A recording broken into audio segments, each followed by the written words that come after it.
ஆன்மீக மாலை நேயர்களுக்கு அன்பு வணக்கங்கள். சுவாமியே சரணம் ஐயப்பா. இந்த உலகத்தில் சில கதைகள் சாதாரண கதைகள் அல்ல. அவை மனிதர்களின் கற்பனையையும் தாண்டி தெய்வத்தின் உண்மையை சொல்பவை. அப்படிப்பட்ட ஒரு கதைதான் இது. ஒரு சிறுவன். ஆனால் அவன் சாதாரணமில்லை. அவனுக்கு ஒரு தாயில்லை. ஆனால் 2 தந்தைகள் உள்ளனர். ஒருவர் சிவபெருமான், மற்றொருவர் மகாவிஷ்ணு. ஒரு நாள் ஆயிரக்கணக்கான புலிகள் புடைசூழ ஒரு சிறுவன் ஒரு நாட்டுக்குள் நுழைந்தான். அவனை பார்த்த மக்கள் பயத்தில் நடுங்கினர். அவன் யார்? ஏன் வந்தான்? இதுதான் அந்த ரகசியம். இந்த கதை தொடங்குவது ஒரு அரக்கியின் அகந்தையிலிருந்து. மகிஷாசுரன் கொல்லப்பட்ட பிறகு அவனது தங்கை மகிஷி பழிவாங்கத் துடித்தாள். அவள் கடும் தவம் செய்தாள். பிரம்மன் அவள் முன் தோன்றினார். அப்போது அவள் கேட்ட வரம் சிவனுக்கும் விஷ்ணுவுக்கும் பிறக்கும் மகனால் மட்டுமே. நான் இறக்க வேண்டும், அது சாத்தியமில்லாதது என்று எண்ணி அவள் சிரித்தாள். ஆனால் அவள் கணக்கில் ஒரு தவறு இருந்தது. அதன் பிறகு அவள் தேவர்களையும் முனிவர்களையும் யாரையும் விட்டு வைக்கவில்லை. உலகம் முழுவதும் பயம். தேவர்கள் நடுங்கினர், விஷ்ணுவிடம் ஓடினர். அப்போது மகாவிஷ்ணு மோகினி அவதாரம் எடுத்தார்.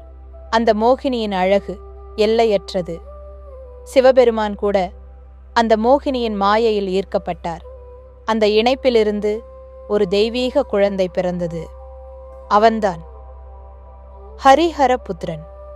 அவன் ஒரு சாதாரண குழந்தை அல்ல, ஒரு சக்தி, ஒரு அவதாரம். அவனை பூமியில் விடப்பட்டது.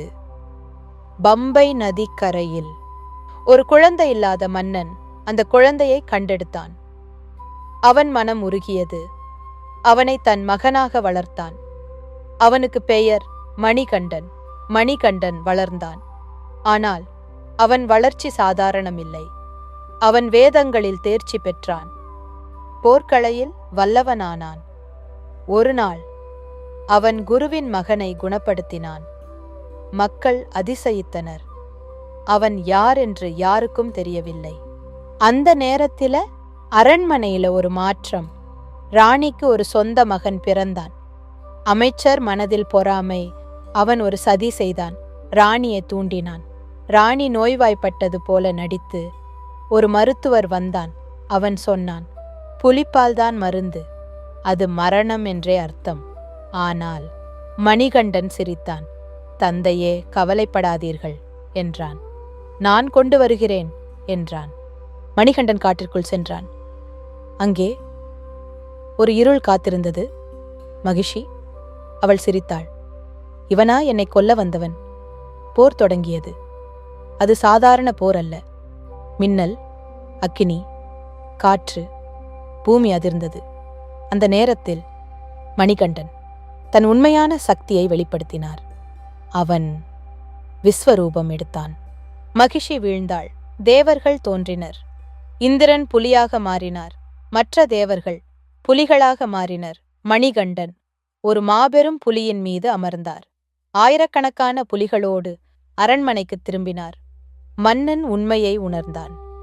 அவன் கண்ணீர் வடித்தான். மணிகண்டன் சொன்னார், என் அவதாரம் முடிந்தது. நான் சபரிமலையில் அமர்வேன். அங்கு வரும் பக்தர்களுக்கு அருள் தருவேன். அந்த 18 படிகள் நம்முள்ளே இருக்கும் குறைகளை அழிக்கும் பாதை. நீ தேடும் கடவுள் நீயே. தத்துவமசி. சுவாமியே சரணம் ஐயப்பா. எங்களது பதிவு உங்களுக்கு பிடித்திருந்தால் மறக்காமல் லைக் மற்றும் ஷேர் செய்யுங்கள்.